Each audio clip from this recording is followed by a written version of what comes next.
ইমামগণ খুতবা পাঠের সময় এবং খুতবার পূর্বে মেহরাবের উপরে লাল লাইট জ্বেলে রাখেন, এই সংকেত হিসেবে যে এই লাল লাইট যতক্ষণ জ্বলবে ততক্ষণ সুন্নত বা অন্য কোনো নামাজ পড়া যাবে না।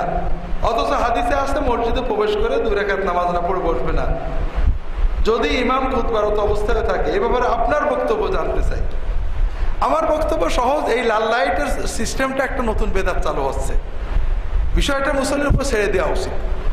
মুসল্লি যদি, বিশেষ করে ইমাম সাহেবদের আরো সমস্যা, আরবি খুতবার সময়ে দখলুল মসজিদ না পড়ার বিষয়টা ফিকহি ইখতিলাফ কাদিম থেকেই আছে। এটা একটা হাদিসের ভিত্তি আছে।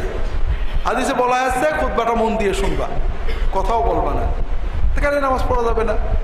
অন্য হাদিসে আসছে একজন ঢুকেছে মসজিদে, রাসূলুল্লাহ সাল্লাল্লাহু আলাইহি ওয়াসাল্লাম বলছে নামাজ না পড়ে বসুন, নামাজ পড়ে বসুন। অন্য হাদিসে এমনি আছে যে নামাজ না পড়ে মসজিদে ঢুকে বসবে না। কিন্তু আমরা বাংলা বয়ানের সময় লাল লাইট জ্বেলে তুই, হুজুরের কি মর্যাদা, হুজুরের কথা না শুনে নামাজও পড়া যাবে না। আসলে এটা একটা খুবই বাজে কাজ। বিষয়টা বরং কোনো সময় মসজিদে লাল লাইটের এই রেওয়াজটা চালু করা ঠিক না। আজানের 2 মিনিট আগে ফট করে লাল লাইট আর সুন্নত শুরু করবেন না। কেন? মসজিদে ঢুকে কেউ যদি 1 মিনিটে সুন্নত পড়ে তো আপনার সমস্যাটা কি?